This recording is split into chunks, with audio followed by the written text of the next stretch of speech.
थोड़ा पोलाइटली, क्योंकि उनके पास पावर नहीं था, उनके पास मिलीजुली सरकार थी। होता है, देश का विकास ज्यादा हुआ है 2014 से लेकर अभी देखा जाए तो। पहले मोदी जी पे जो आरोप हुआ होता है कि वो प्रेस कॉन्फ्रेंस नहीं लेते हैं, अभी तक उन्होंने एक भी प्रेस कॉन्फ्रेंस नहीं ली है। बट प्रेस कॉन्फ्रेंस लेने की जो जहां तक बातें हैं कि उनके पास काम करने के लिए अभी वो 6 घंटा सोते हैं। वो सीएम बने थे तो 56 टोल उन्होंने बंद कर दिया। पब्लिक समृद्धि एक्सप्रेस हाईवे से आया, वहां पे 16-17 घंटे लगते थे नागपुर जाने के लिए, मैं 10 घंटे में आ गया। तो रोड तो इतना बढ़िया बना है कि गडकरी जी तो अभी पूरे भारत को एक दूसरे से जोड़ रहे हैं। अभी टेंडरिंग हो गए हैं, अभी परसों यहाँ पे वाफाने से लेकर के स्टेशन तक का रोड का काम ओपनिंग हुआ, बाकी रोड बन रहे हैं। ये नगर पालिका का जो रास्ते की आप बात कर रहे हो, तो यहाँ पे 35 सालों में जो सरकार चलाए थे उनका जिम्मेदारी था, वो किए नहीं। हमारी पार्टी में आ गए तो आपकी छोटी छोटी बातों को हम इग्नोर करेंगे। आपको पहली चीज तो उम्मीदवारी मिली तो हम पार्टी का सबसे पहले धन्यवाद देंगे। धर्म के मुद्दे के आधार पर पार्टी को वोट मिलता है। अभी जो पीएम है हमारे, वो हिंदू है, बहुत बड़ी पार्टी जो हिंदुओं के साथ है ऐसा बोलती है, और इतना सब कुछ होने के बाद भी हिंदू खतरे में क्यों है? भारतीय जनता पार्टी का इस बार हम नगर पालिका पे परचम लहरा रहे हैं भगवा का। मैं तो यहाँ पे 2004 से हूँ, तो मैंने तो इनका कुछ काम देखा नहीं। खाली ये तो 15 साल कहीं हिलने वाला ही कोई नहीं। 2 साल के बाद फिर आके यही बात बोलूंगा कि 15 साल में हमारा रास्ता अच्छा रहा। जय शिवराय मित्रांनो, मी अमोल परब, चॅनल पार्टनर विशाल मात्रेसह पूर्ण टीमच्या वतीने तुम्हा सर्वांचं स्वागत करतो। आज आपल्यासोबत भारतीय जनता पार्टीचे वसई विरार शहर उत्तर भारतीय मोर्चा महामंत्री उपस्थित आहेत। तर स्वागत करूया प्रमोद तिवारी जी। जय महाराष्ट्र। जय महाराष्ट्र। सर, जो आप यहाँ पे हो और यहाँ पे आप 2013 से हो, जैसे आप यहाँ पे बोल रहे हो कि 13 से आप भारतीय जनता पार्टी के साथी हो, और आप जैसे बोल रहे हो कि यहाँ से पहले जब आप कुलाबा में थे तभी से आप भारतीय जनता पार्टी से ही मतलब वही पार्टी के साथ आप काम कर रहे हो, उनके कार्यकर्ता, और अभी एक अच्छे पद पे आप विराजमान हैं, और अब नायगांव परिसर में अभी आप रहते हैं। हम ये जानना चाहते हैं कि इतने सालों से आप भारतीय जनता पार्टी में हो, तो आपने 2 पीएम जो भारतीय जनता पार्टी के अभी जो लेटेस्ट है, जो अटल बिहारी वाजपेयी जी जो पहले थे, और अभी नरेंद्र मोदी जी जो हमारे पीएम अभी है, आपको क्या लगता है इन 2 व्यक्ति में कौन प्रभावशाली है ऐसा लगता है, और आपको किसका काम करने का तरीका आपको अच्छा लगता है? इसमें कैसा है कि जो अटल बिहारी वाजपेयी जी थे, उनका काम करने का थोड़ा सा अलग तरीका था। वो हमारे श्रद्धेय हैं, पार्टी के फाउंडर भी हैं, तो वो उनका जो काम करने का तरीका था थोड़ा सा अलग तरीके था, थोड़ा पोलाइटली, क्योंकि उनके पास पावर नहीं था, उनके पास मिलीजुली सरकार थी, इसलिए वो पूरा खुल के काम नहीं कर पाते थे, काम करने में अड़चने आती थी। अब हमारे माननीय श्री नरेंद्र मोदी जी हैं, इनका काम करने का तरीका थोड़ा अलग है, क्योंकि इनके पास फुल पावर है।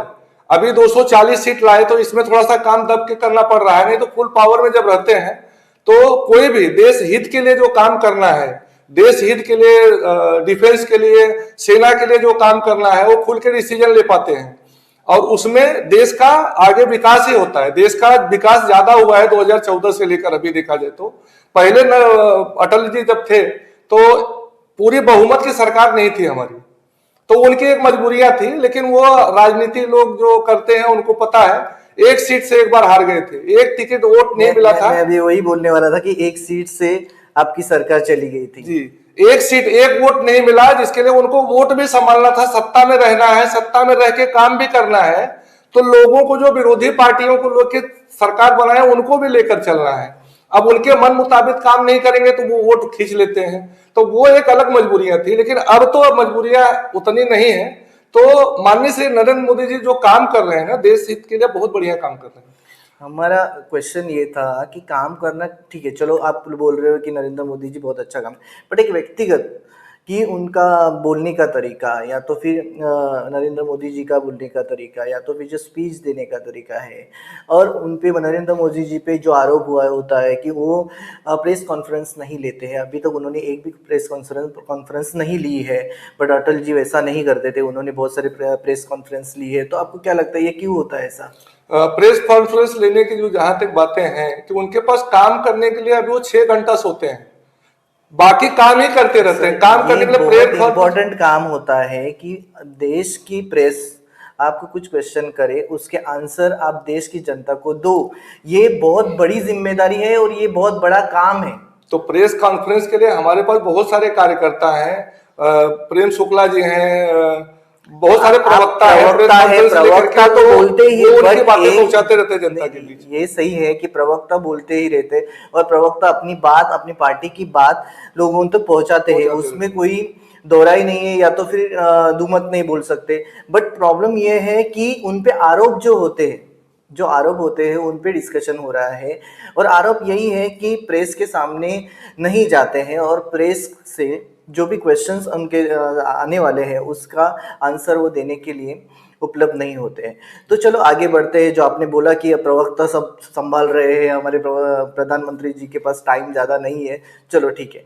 महत्वपूर्ण ये बात है कि आप महाराष्ट्र में रहते हो और महाराष्ट्र में इतने साल से आप रह रहे हैं, और आपके जो महाराष्ट्र के, हमारे महाराष्ट्र में जो आपकी सरकार है और उनके जो प्रतिनिधित्व कर रहे हैं माननीय देवेंद्र फडणवीस जी, आपको क्या लगता है कि आपका जो जो जो अभी सीएम है वो सही हाथों में आपने दिया है? महाराष्ट्र की जो राजनीतिक गतिविधियां हैं, मुझे तो ऐसे ही लगता है कि देवेंद्र फडणवीस जी सही सीएम है और सही हाथ में नेतृत्व है भारतीय जनता पार्टी और महाराष्ट्र का। महाराष्ट्र में जैसा काम करना चाहिए बहुत अच्छे तरीके से काम कर रहे हैं। उनका काम करने का तरीका एक अलग तरीके का ही है। अभी पहली बार जब वो सीएम बने थे तो 56 टोल उन्होंने बंद कर दिया, पब्लिक को जो बर्डन होती थी वो बंद कर दिया। वो टोल बंद करने की वजह से ट्रैफिक थोड़ा सा कंट्रोल हुआ। अभी इस बार जब सीएम बने तो मुंबई एंट्री टोल बंद कर दिया उन्होंने प्राइवेट गाड़ियों के लिए। ट्रांसपोर्ट गाड़ियों के लिए टोल है। वही बोलने वाला था मैं आपको कि कौन से टोल बंद किए गए हैं और कैसे नहीं। बट आप टोल की बात करते हैं, बट रास्ते का क्या? महाराष्ट्र में देखा जाए, देश में देखा जाए तो रास्ता जो बड़ी समस्या बन गया है सब जगह पे। महाराष्ट्र की बात करो या तो वसई विरार शहर की बात करो, आप टोल की बात करते हो, चलो ठीक है, टोल की बात को हम लोग साइड में रखते हैं। बट जो टोल जहाँ पे है वो रास्ता जो है, वो रास्ते की हालत आपने देखी है कि क्या है? रास्ते की हालत हर बारिश में थोड़ा बहुत ऊपर नीचे होता है, लेकिन टेंडरिंग सब हो चुका है। वो सही आप नायगांव की बात मत करिए, नायगांव में तो हो गया है और उसका वर्क ऑर्डर भी निकला है। बट हम लोग महाराष्ट्र की पूरी बात करें, और बट ये सब चीजें जो है वो क्यों इतनी खराब हो रही है? और जो जैसे आप मीरा भाईंदर में जाएंगे तो भी लोग सामने से आके वीडियोस बना रहे हैं, इतने इतने मीम्स बन रहे हैं रस्तों को लेके ही, बट वो नजर में क्यों नहीं आ रहा है? महाराष्ट्र की अगर बात करें तो गडकरी जी, हमारे जो श्रद्धेय गडकरी जी हैं, मैं अभी समृद्धि एक्सप्रेस हाईवे से आया, वहां पे 16-17 घंटे लगते थे नागपुर जाने के लिए, मैं 10 घंटे में आ गया गाड़ी चला करके। 10 घंटे में अभी 3 दिन पहले आया हूं। तो रोड तो इतना बढ़िया बना है कि गडकरी जी तो अभी पूरे भारत को एक दूसरे से जोड़ रहे हैं और एक्सप्रेस वे से जोड़ रहे हैं। तो रोड रास्ते की बातें, क्योंकि अभी ये वसई विरार की जो छोटी मोटी बारिश की वजह से खड्डे हो गए, काम चालू है, ब्रिज का काम चालू है, थोड़ा खोदम खाद चल रहा है, तो उसके भी टेंडरिंग हो गए हैं। अभी परसों यहाँ पे वाफाने से लेकर के स्टेशन तक का रोड का काम ओपनिंग हुआ, बाकी रोड बन रहे हैं। तो टेंडरिंग सरकार का काम करने के लिए थोड़ा सा उसका समय लगता है, क्योंकि उसको टेंडर पास करना पड़ता है, फिर उस टेंडर में कॉन्ट्रैक्टर को रिलीज करना पड़ता है, फिर कॉन्ट्रैक्टर काम करेंगे, तो इसमें 1-2 महीना जाता ही है।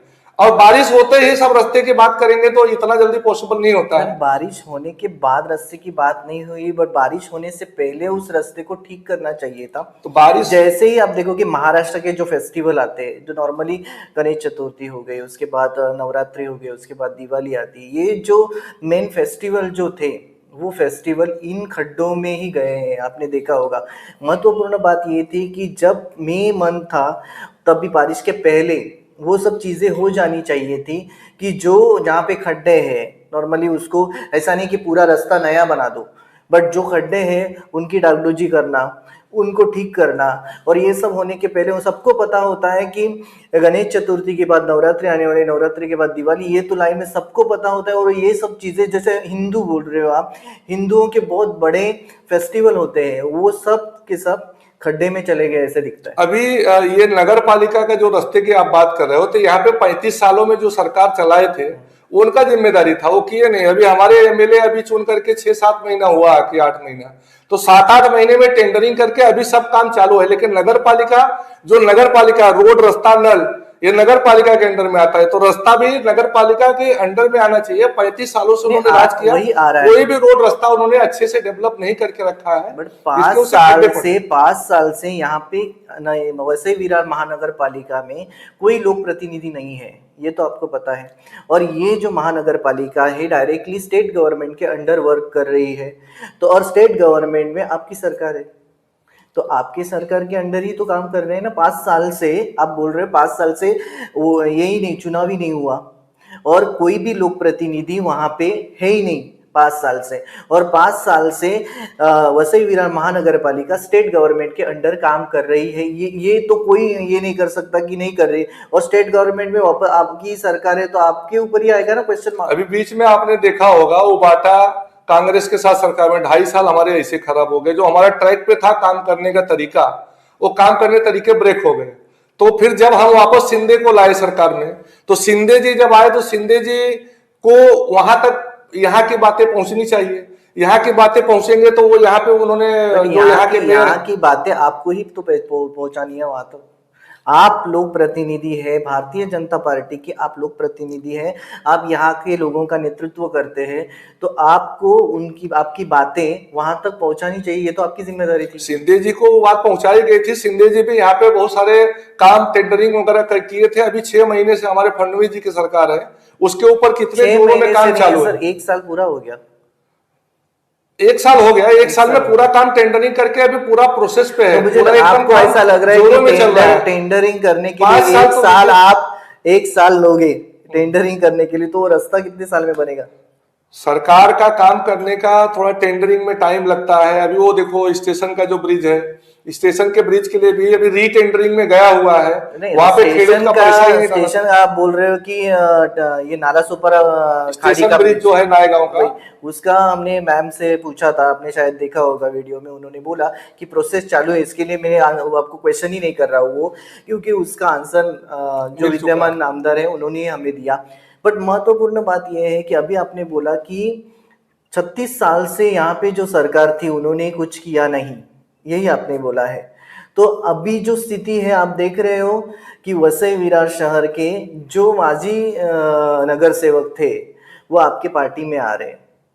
हमारी पार्टी में माजी नगर सेवक, वसई विरार शहर माजी नगर सेवक सभापति बहुत सारे आ रहे हैं, आपके पार्टी में आ रहे हैं। तो आप भारतीय जनता पार्टी बहुजन विकास आघाड़ी के ही नगर सेवक सभापति इनको आपके पार्टी में ले रहे हैं, तो जो काम करने का उनका तरीका था और आपके तरीके में क्या फर्क दिखेगा? नहीं, वो नेतृत्व जो शीर्ष नेतृत्व है ना, उनके हिसाब से वो काम करते थे। ये सही है। अभी आप देखिए, आप जो बोल रहे हो कि आप इतने साल से भारतीय जनता पार्टी के साथ काम कर रहे हो, मीन्स बोल रहे हो आप कॉलेज से लेके स्कूल से लेके आप देख रहे हो कि एक ही पार्टी में हो, आप कार्यकर्ता है अभी भी राइट ना, और आप कोई पद पे भी है और अच्छे पद पे है। बट अभी ये स्थिति आ रही है कि वसई विरार शहर में जो माजी नगर सेवक थे, जो 5 नगर सेवक थे, वो 2 दिन पहले ही आपके ही पक्ष में उन्होंने पक्ष प्रवेश किया। तो उनका तो ये जो चीजें वेलकम है, बट वहां के जो लोक प्रतिनिधि आप जैसे लोग हैं, जो कार्यकर्ता है, उनको कभी वाव मिलेगा? तो वहां पे जो जिस पार्टी में पहले थे उनकी सुनी नहीं जाती थी। वो नगर सेवक थे, लेकिन वो जो शीर्ष नेतृत्व जो मेयर थे, जो पार्टी को कमांड देते थे, वो उनके सुनते ही नहीं थे। अभी यहाँ पे वो स्वतंत्र हुए।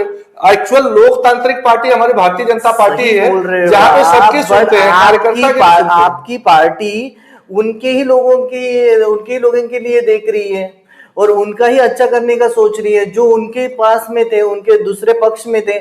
आपके पार्टी में जो लोग ग्राउंड लेवल में काम कर रहे हैं, कार्यकर्ता ही रहना है क्या? उनको कभी वाव मिलेगा? उनको समझो आपने अभी तो चालू हुआ, 5 लोगों को आपने लिया और 10-15 दिन में 50 लोग समझो आ गए, तो आपके कार्यकर्ता क्या करेंगे? हमारे कार्यकर्ता काम करते रहेंगे। हमारे कार्यकर्ता कोई पद की लालसा नहीं होती है। भारतीय जनता पार्टी के जो कार्यकर्ता होते हैं ना, वो खाली करते जाते हैं, तो देश का, क्षेत्र का विकास करते हैं। अगर जिसको लेने से हमारे पास नगर पालिका आ जाए, नगर पालिका में अगर हम अपना मेयर बिठा पाएंगे तभी हम काम कर पाएंगे। तो जिसको लेने से हमारी सीट बढ़ेगी, हम उसको लेना ही पड़ेगा। और वो अच्छे लोग हैं इसलिए आ रहे हैं। नहीं तो अगर वो आप बहुत सारे लोग नहीं आ रहे हैं सीधा तो सीधा उनको बोल रहे हो, जो अच्छे लोग हैं वो आपकी पार्टी में आ रहे हैं। आप हिस्ट्री देखोगे कि महाराष्ट्र के बहुत सारे जो नेता है जो आपके पार्टी में आए, उनके ऊपर हजारों करोड़ के आरोप हुए हैं। ये तो पता है आपको। जो आपकी सरकार महाराष्ट्र में है, महाराष्ट्र में जो सरकार के साथ जो और दो पक्ष है, उन पक्षों पे 70,000 करोड़ का घोटाले का आरोप माननीय पंतप्रधान जी ने लगाया था। अभी आपके अभी पास ये सब चीजें हो रही है और आप बोल रहे हो कि जो अच्छे लोग हैं वो आपके पास आ रहे हैं, मतलब 70,000 करोड़ का घोटाला करने वाला अच्छा होगा तो बुरा कौन होगा? आपकी ही बातों में आप अपना उत्तर ले लिए हैं, तो उनके ऊपर आरोप है, अभी सिद्ध नहीं हुआ पर है। आरोप किसने तो किया? आरोप लगा है तो आरोप लगने का मतलब ये नहीं होता कि उन्होंने किया है। तो जनता क्या सोचेगी कि माननीय पंतप्रधान जी ने आरोप किए और वो डर गए और आपके पास आ गए? ऐसा नहीं है। ऐसा नहीं तो कैसे? आरोप लगाना, देखो अगर आप हमारे विरोधी पार्टी में हो तो हमारा फर्ज बनता है आपके ऊपर छोटी छोटी बातों पे आरोप लगाना। आप हमारी पार्टी में आ गए तो आपकी छोटी छोटी बातों को हम इग्नोर करेंगे। आपको पता है कि किरीट सोमैया जी का नाम सुना है आपने? हाँ, किरीट सोमैया जी ने महाराष्ट्र के बहुत सारे लोगों पे आरोप लगाए। आपको ये चीज पता है? जो 1 साल से अभी कोई कॉन्फ्रेंस या तो फिर न्यूज में नहीं आ रहे हैं, अभी वो शांत बैठे हैं क्योंकि उनका काम हो गया, ऐसा मीडिया वालों को लगता है और मुझे भी पर्सनली लगता है कि उन्होंने अपना काम कर लिया है। और जब भी ये सब चीजें होने के बाद उनको जब क्वेश्चनिंग किया गया, जब मीडिया ने या तो फिर कोई भी पत्रकार ने जब उनको क्वेश्चन किया गया, तो उनका आंसर ये था कि इन लोगों ने, जब हम लोग या तो फिर हमने जो आरोप किए, उनकी दोनों की बातें हो गई और बातों में कॉम्प्रोमाइज हुआ और कॉम्प्रोमाइज होने के बाद उनको हमारे पास आए गए वो, और उसके बाद वो टॉपिक बंद हो गए और तो उनका उनका क्वेश्चन, उनके फेस पे क्वेश्चन मार्क था कि क्या आंसर दूं। वो उनका व्यक्तिगत निर्णय था। वो व्यक्तिगत निर्णय है आप बोल रहे हो, बट इतने लोगों के ऊपर, अभी अभी आपका एग्जांपल देता हूँ मैं। 18,000 का प्लॉट 300 करोड़ में लिया गया और उसकी स्टैंप ड्यूटी 500 रुपये भरी गई। तो ये कहाँ की है बात, आप बताओ। महाराष्ट्र की। महाराष्ट्र में जो आपके सरकार में या तो फिर आपके पक्ष के मित्र पक्ष है राष्ट्रवादी कांग्रेस जी, जो उसके बारे में मुझे कुछ जानकारी नहीं है, पवार उस जी पर मैं है। कुछ टिप्पणी नहीं करना चाहूंगा। पर आपको जिस चीज की जानकारी ना हो, उसके बारे में वो जानकारी होनी चाहिए कि आपके मित्र पक्ष जो है वो इतना सब ये सब चीजें हो रही है और आपका पक्ष या तो फिर भारतीय जनता पार्टी उसे देख रहा है सामने से। उस बारे में कोई टिप्पणी नहीं करना चाहूंगा। चलो, आपको वो चीज पता ही नहीं है, इस वजह से आप नहीं टिप्पणी करना चाहते। बट बोलने का मुद्दा ये था कि जो लोग आपके पास आ रहे हैं, महत्वपूर्ण मुद्दा ये था जो स्टार्ट हुआ हमारा, कि समझो दूसरी पार्टी से आप जब इनकमिंग करते हो या तो फिर ले रहे हो उन बंदों को, क्योंकि उनकी विचारधारा क्या है, उनकी विचारधारा उनके जहाँ पे वो थे, जो पक्ष में, जैसे कांग्रेस हो गया, राष्ट्रवादी हो गया या तो शिवसेना हो गया, उनकी विचारधारा उन्होंने एक्सेप्ट की। इतने सालों से वो वहां पे है, या तो बहुजन विकास आघाड़ी होगी।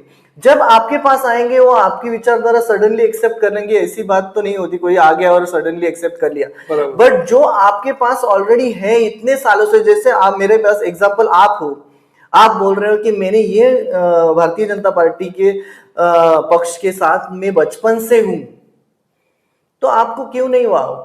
या तो ऐसे कितने लोग होंगे। तो हम तो पार्टी में आज भी हैं। मैं वही बोल रहा हूँ, बट एक पद पे नहीं तो आपको कोई सीट्स या तो फिर आपके जैसे जो लोग हैं वो क्यों नहीं चुनाव लड़ सकते ना? उनके पास भी कैपेसिटी है, उनके पास काम करने का। चुनाव लड़ने का जो निर्णय है ना, वो हमारी पार्टी के शीर्ष लोग जो हैं, जो प्रदेश अध्यक्ष हैं माननीय श्री रविंद्र चौहान जी, ये, और यहाँ पे जिला अध्यक्ष हैं प्रज्ञा पाटिल जी, स्नेहा दुबे जी, राजन नाइक जी, ये सब जो कोर कमेटी के लोग हैं ना, वो डिसाइड करते हैं। तो हमें कोई तकलीफ नहीं है कि हमें सीट मिले ना मिले।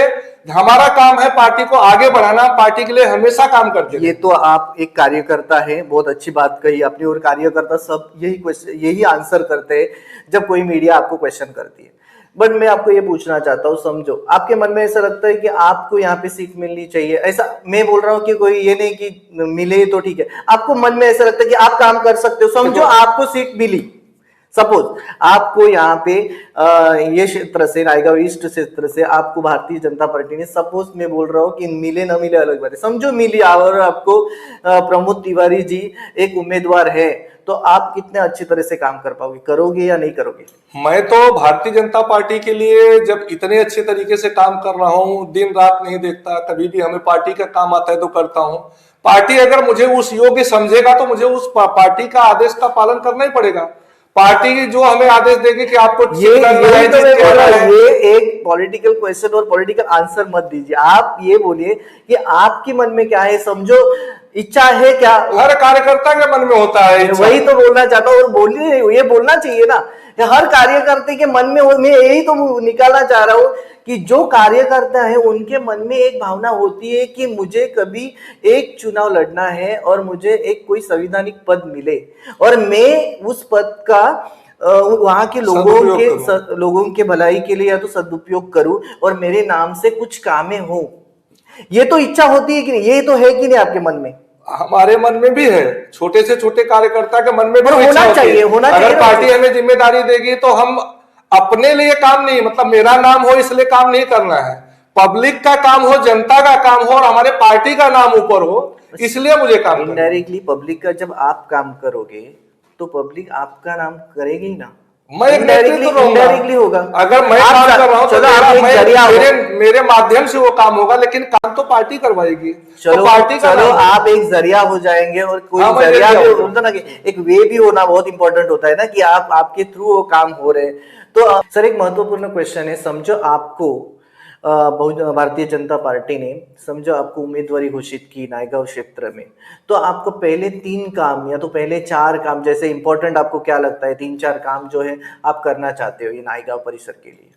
पहली चीज तो उम्मीदवारी मिली तो हम पार्टी का सबसे पहले धन्यवाद देंगे, रविंद्र चौहान जी का धन्यवाद देंगे, प्रज्ञाताई का धन्यवाद देंगे, स्नेहा दुबे पंडित जी का धन्यवाद देंगे, राजन नाईक जी का धन्यवाद देंगे। ये हमारे सब श्रद्धेय हैं, ये इनको मैं सबसे पहले जाकर के धन्यवाद दूंगा कि आपने हमें उस योग्य समझा कि हमें टिकट दिया, और टिकट देने के बाद जब हम इलेक्शन होगा, चुनाव जब प्रक्रिया चालू होगा, तो हम पहले जीत के आने का प्रयास करेंगे। जीत के जब आएंगे तभी जनता का काम कर पाएंगे, और जीत के आने के बाद सबसे पहले मैं झुग्गियों में जाऊंगा जहां पे उनको पानी की समस्या है, आयुष्मान के कार्ड नहीं बन रहे हैं, उनको उनका कार्ड बनवाने का काम करूंगा। उनका जो रोड रास्ता गली में बहुत बारिश आती है तो पहले उनके इतने पानी में बेचारे वो लोग रहते हैं, उनके रोड सही कराएंगे।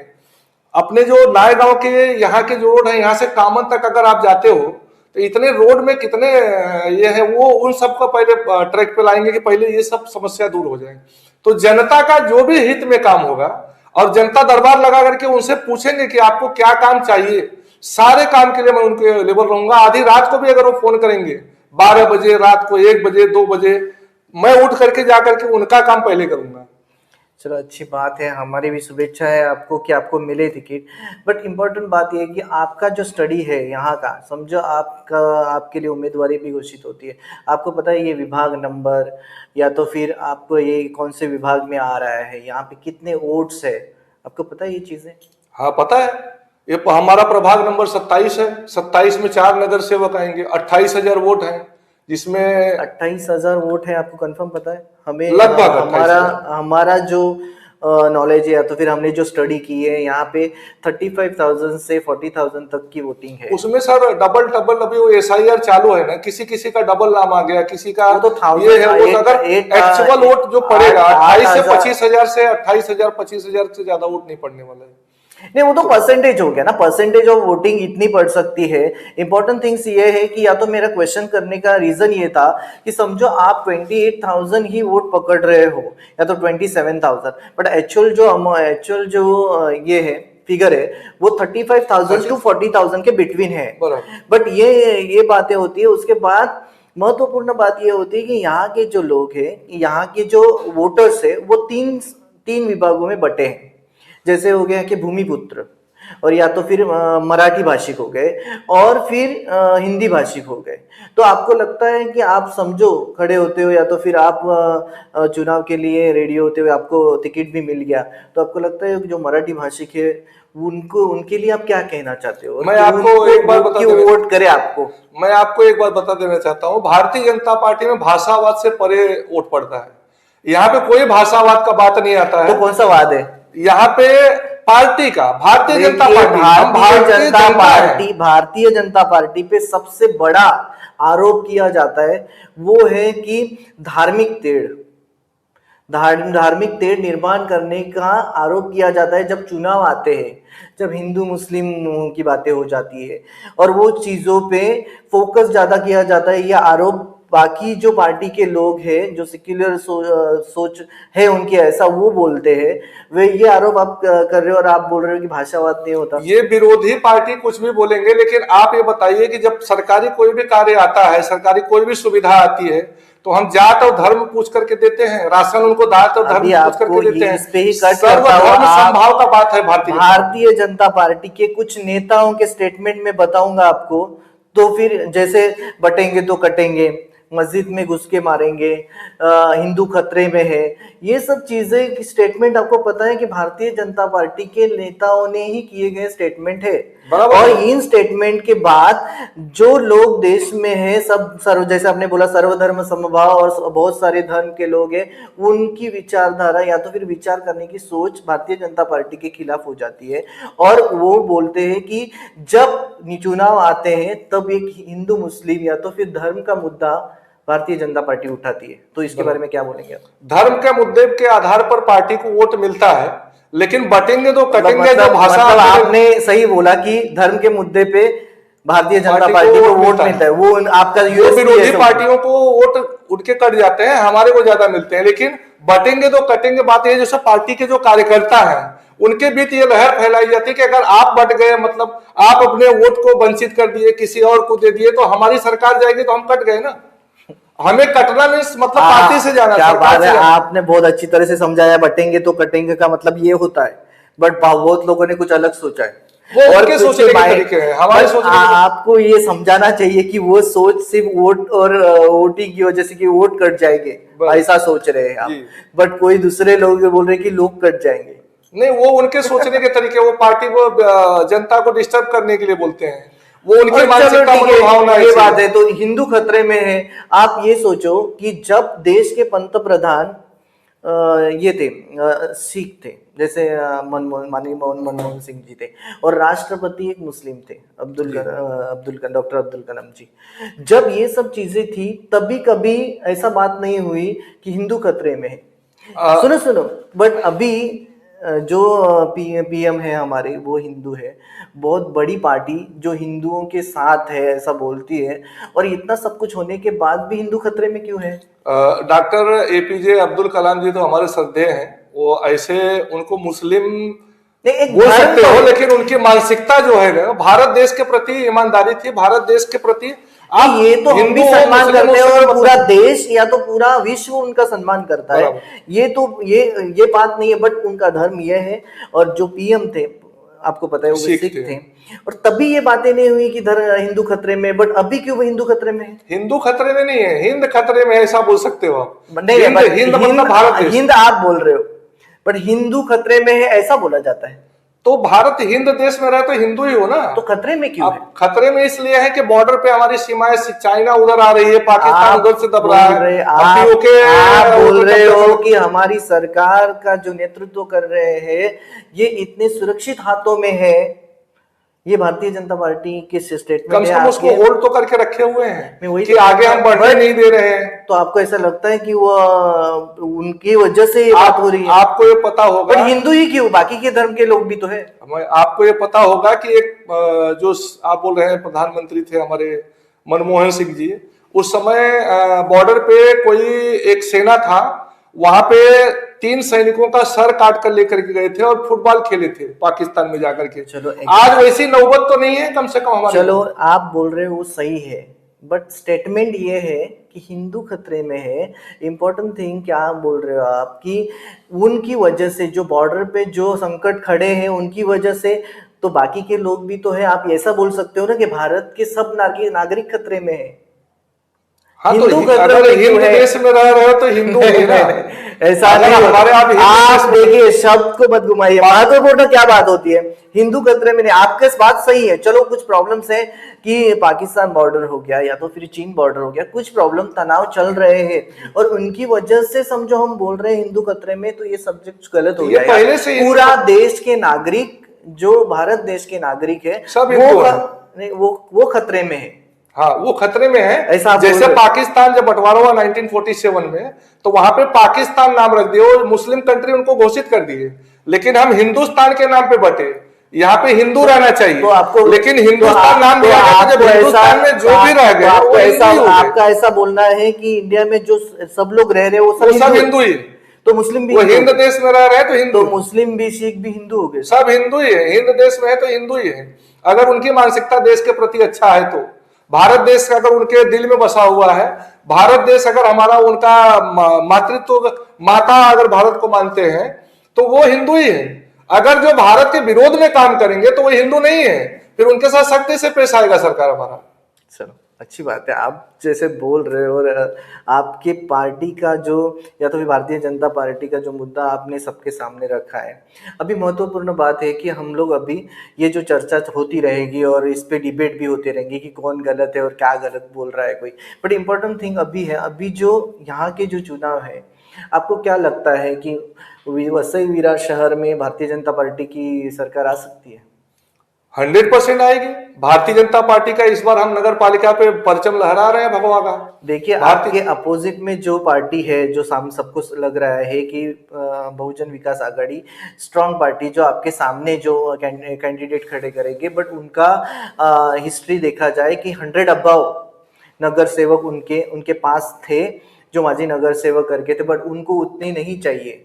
उनको चाहिए 70 नगर सेवक, बट उनके आए थे 100 के ऊपर नगर सेवक चुन के आए थे, और उनको चाहिए, जैसे 105 हो गए, तो 70 ही चाहिए उनको। तो आपको लगता है कि आप उतना उनको रोक पाएंगे? वसई विरार की जनता सब देख रही है, 35 सालों से झेल रही है।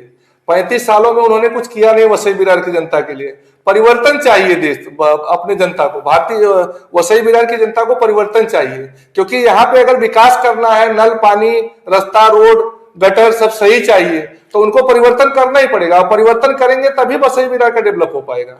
तो इस बार जनता इस मूड में है कि परिवर्तन करेंगे। आपके जो विद्यमान आमदार है, उनका ही स्टेटमेंट है यहाँ पे 2009 से, जैसे पहले चुनाव हुआ, फर्स्ट चुनाव जैसे हुआ, उसके बाद जो नगर पालिका के चुनाव हुए, और यहाँ पे जो भी विकास बोल सकते हैं, तो रास्ते जो हुए हैं, वो बोला जाता है कि बहुजन विकास आघाड़ी के ही कार्यकाल में हुए। उसके बाद तो नहीं हुआ। अभी जो 1 साल आपका हुआ, उसके अंदर कुछ प्रॉब्लम्स बहुत सारे आए। मैं तो यहाँ पे 2004 से हूँ, तो मैंने तो इनका कुछ काम देखा नहीं। खाली जब इलेक्शन आते थे तो टैंकर के गटर गिट्टी गिरते थे, डांबर चलवा देते थे, फिर वो पब्लिक काम करके वोट दे देती थी, फिर 5 साल इनको कुछ काम ही नहीं करना होता था। अब उनको हमेशा जो इनको जनता को जो परिवर्तन चाहिए, 5 साल दिन रात काम करने वाली सरकार। आपको ऐसा लगता है कि अभी जो रास्ते बनेंगे वो कितने साल टिकेंगे, लगता है आपको? दस्ता बनते तो आजीवन तो नहीं टिकेंगे, लेकिन उसका कितने साल, 1 साल, 2 साल, 3 साल, आपको क्या लगता है? मुझे तो लग रहा है अच्छा खासा रोड बनेगा। अभी ये ब्रिज जो बन रहा है, हमारी भारतीय जनता पार्टी, गडकरी जी ये दोनों ब्रिज बनवा रहे हैं। ये ब्रिज बन रहा है, जो आरसीसी वाला रोड बन रहा है, ये तो 15 साल कहीं हिलने वाला ही नहीं, जो रोड बनेगा अभी फिलहाल। अभी जो बाद में आपकी सरकार में जब भी जो रोड बनेंगे, वो आपको ऐसा लगता है कि 15-15 साल टिकेंगे? टिकेंगे, 100% टिकेंगे। देखिए, आपका स्टेटमेंट हमारे पास रिकॉर्ड है। बाद में मैं आपको 2 साल बाद पूछ सकता हूँ कि 2 साल 3 साल बाद कुछ प्रॉब्लम्स हुए रास्ते पे, तो आपके पास कोई नहीं, 2 साल के बाद फिर आके यही बात बोलूंगा कि 15 साल में हमारा रास्ता अच्छा रहा। और मैं पार्टी का जनता को मैं धन्यवाद देना चाहूंगा कि अगर उन्होंने शीर्ष परिवर्तन किया तो उनके हित की बात होगी, क्योंकि 35 सालों में कुछ उनको दिखा नहीं। 35 साल के बाद अगर यहाँ पे भगवा राज अगर लाते हैं, भारतीय जनता पार्टी के यहाँ पे कारपोरेशन बनता है और मेयर बैठते हैं, तो हम लोग अच्छे से काम करा के लेंगे और अच्छी तरीके से काम होगा यहाँ। चलो, हमारे चैनल की तरफ से आपको शुभेच्छा है, या तो फिर आप आए सरकार में और अच्छी तरह से लोगों का काम करें, लोगों के उसमें लोगों के लिए सोचें। और ये हम लोग ये मानते हैं कि समझो आपको यहाँ की चुनाव के लिए उम्मीदवारी घोषित होती है, तो आप वापस यहाँ पे आइए। आपका एजेंडा क्या है, या तो ब्लूप्रिंट आप बोल सकते हो उसके, कि क्या आप कैसे तरह से काम करोगे, किस तरह से, या तो फिर आपका फोकस कौन सी चीज़ों पे होगा। ये सब चीज़ें हमारी जनता को, यहाँ के नायगांव की जनता या तो वसई विरार शहर के सब जो हमारे श्रोता है उनको सबको आप बताएंगे, ये आशा करते हैं।